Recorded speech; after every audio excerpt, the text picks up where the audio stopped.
meesha uu ka soo hadlayo masjid cali gudud cid afka u gelisa ma jirto waa nin front line-ka jooga waa nin warkiisa in la dhegaysto u baahan isla markaasna la tixgeliyo waxa uu ka hadlayana lagu dhaqmo muxuu wiilkaas ku hadlayaa oo ka cabanaya wuxuu ka cabanayaa in aysan jirin haba yaraatee sir ciidan labo in laysla shaqaynayo oo dad u digayaan oo u sheegayaan halkaa u leexda oo la hagayaba ordaya nin ordaya oo meesha ku ordaya yaqaan baa soo gelaya buu markaasuu wuxuu ku daray inay dhallinyaradii halkaa ku baaba'ayaan ciidankii arrintaasi waa concern dareen weeye madaxweynuhu dareenkaas hadduusan qabin kelmad aan sheegi doono ayaa dhaba soomaalida waxaan ugu baaqayaa inaan arrintaa la daawan ciidamada inaan saa lagu daawan odawaa oo ah taliyaha ciidanka waxaan leeyahay arrintaani kuma qabato maxaa hal ah anigu xal baan soo qadimaya waxaa mamnuuc ka ah caalamka aan ku noolnahay dagaal fronti line-ka meesha waa xabaddu ay ka dhacayso haba yaraatee inay telefoonna yaallaan haba yaraatee lama ogola signalkaan loo ogolayn iyo in lagu hadlana lama ogola waxaan ku talinayaa marka oo ku baaqaya say u dhan tahay ciidamada furinta jooga dhowrka qof oo hoggaanka ah marka laga reebo in gebi ahaanba telefoonada laga xereeyo xilliga dagaalka la gelayo telefoon inuu ka shaqeeyo dagaalka front line-ka inuu telefoon personal uu qof telefoonkiisa haysto oo ciduu doono la hadlo arrintaasi waa no adduunkoo dhan meelay ka jirta male wuxuuba xataa khatar ku yahay signal ahaan in lagu soo taraagareeyo la ogaado meesha uu joogo qofkaasi iyo dadka ay yihiin iyo cidda u dhow iyo markaa qarax lala soo beegsado marka sidaa darteed waxaan ku baaqayaa in telefoonada gebi ahaanba ciidamada laga qaado marka laga reebo dhowr qof oo madax ah oo telefoonno la og yahay haysta telefoonadaas dhowrka ahna kulligood waa in la dhegaystaa waa in wiretab lagu xiraa la dhegaystaa ay og yihiin in la dhegaysanayo waxa ay leeyihiin isla markaasna haddii ay sir ciidan bixiyaan toogasho degdega lagu xukumo oo goobtaba lagu toogto xal bay keenaysaa degdega iyo sirta in la xafido ciidanku waa sir ciidan aan sir lahayn ciidan maaha mana adkaan karo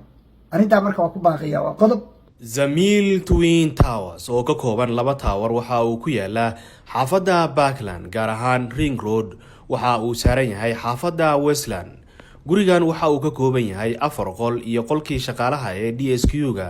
musqulo jiko iyo balkoono gurigan waxa uu leeyahay adeegyadii oo dhan sida 4 lifti oo tower walba uu leeyahay CCTV camera security 24 saacadood motor elbiod parking masaajid dugsi quraan goobaha caruurta ay ku ciyaaraan farmashiye supermarket iyo dhul weyn oo loogu talagalay in dadka degan guriga ay ku lugeeyaan waxaa gacanta ku haya dhismaha gurigan culimo u diin Soomaaliyeed oo horey u soo dhisay guriyo waaweyn ka faa'iideyso fursadda guriga Zamil oo la iibinayo qiimo aad u macquul ah oo ku raali gelin doona fadlan la xiriir ciwaanada iyo telefoonada shaashada kaga muuqda Zamil Twin Towers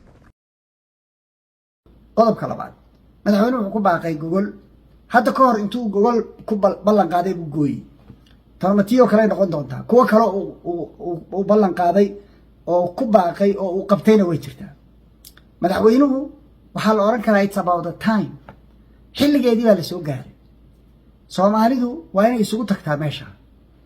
waa in dadka waxgalka ah oo Soomaaliyeed oo dhan ay ka qayb galaan shirka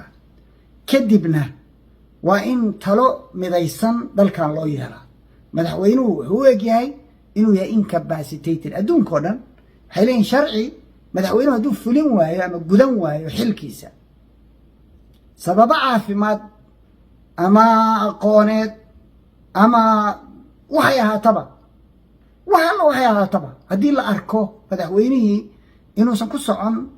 dariiqad u adeegaysa dalka iyo dantiisa waxaa waajib ku ah ummadaas iyada ah oo ay leeyihiin xeerar iyo sharciyo dastuurkay ku qoranta Soomaaliya madaxweynuhu hadduu waajibaadkiisa gudan kari waayo madaxweynuhu xagga u socdaa waxaa caddaan ah inuusan meelna u socdo markii horena waa niyad xumaa oo wuxuu ku soo galay ganacsi iyo qabyo ninkeeda dhamaystira iyo waxaan urursanaya dhul baan gadanaya iyo waxbaan boobaya buu markii horena ku soo galay safaradana u jeedaan oo 4,000 oo xaba ahna kulligood lacag baa lagu urursadaa markii horeba waa niyad xuma haddana waxa u raacday tala xumo oo aan la aqoon meel u socdo dad iswada diida ah wadamo iswada kulligood iska soo horjeeda oo kulligood cadow ku ah danta Soomaaliyeed buu kulligood la socdaa oo kulligood saaxiib leh oo kulligood heshiis la galaya oo intaas oo heshiis aan la aqoon oo qarsoodiyo saxiix markii qofka noocaas oo kala la arko qofkaasi ama waa qof xanuunsan oo aan miyir qabin ama waa qof shidaysan oo meel kale ka shidaysan madaxweynuhu wuxuu noqon karaa asad cid kale ay leedahay wuxuu noqon karaa qof la leeyahay oo la maamulanayo qof loo tilmaamayo siduu yeelayo iyo meeshuu aadayo sidaani si caadiya maaha waxaan ku talinayaa marka maadaama madaxweynuhu isagu gogosha dhigay gogoshaa in loogu arrimiyo lambar 1 ciidanka oo Soomaaliya weerarkan hadda ay ku soo qaaday argagixisadu wadamaha ka shaqeynaya in argagixisada sidii looga adkaan lahaa go'aan degdeg laga gaaro oo loo midaysan yahay ciidamadana la garab istaago si fiican loo garab istaago oo runa aan af ahayn si runa loo garab istaago waa qodobka labaad madaxweynaha in talada lagala wareego oo talada dhulka la dhigo oo dad ma garanaysaa kale oo madaxweynaha la taliya loo sameeyo oo madaxweynuhu dadka taladooda qaato 3 qof 4 qof 5 qof intay doontaa haatee madaxweynaha la taliya ilaa oo uusan taladooda diidi karin ummadda Soomaaliyeedna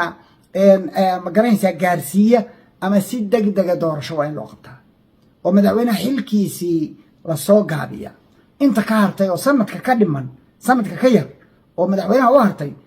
halka sano ah in lagala wareego oo madaxweynuhu uu dhulka dhigo oo doorasho degdeg qabto oo ku baaqo ama uu hawsheedii galo shaqada kalena uu joojiyo iyo safaradan iyo orodkan uu ku jiro iyo shirarkan iyo isdiidadan madaxweynuhu wuxuu marayaa dalal ajnabi intuu u tago ciidan aan dagaal ii gala isiiya inuu yiraahdo ma Soomaalida ciidan u baahan Soomaaliya ciidan u baahan madaxnimo u baahan tahay hoggaan bay u baahan tahay talay u baahan tahay madaxweyne ma qaban kartid shaqadan markii horena maadan aqoon qalbi xumana waa ku soo gashay waxa rabtayna wax boobtid dawladnimaduna saama hoggaanku ma aha dan shakhsiya qof raadinaya qof kasta oo dan shakhsiya ka raadiyana waa ku fashilmaa nabiga inoo sheegay sallallahu alayhi wa sallam imaaradaas qofkii isagu soo doonta oo danihiisa iyo shakhsiyadiisa u soo doonta oo isagu wax ka raadinaya looguma kaalmeeyo qofkii la doonto umadu ay la doonato oo la rabtana waa loogu kaalmeeyaa macnaheedu waxa weeye qofkii raba ummadda danteeda inuu ka shaqeeyo oo ay lillaahi ka tahay oo ummadaas qasad kale aan ka lahayn oo aan ahayn inuu iyada u shaqeeyo ilaahay waa u kaalmaynaya maxaa yeelay ummaddu waa ummad muslimiina oo masaakiin oo dhibaataysan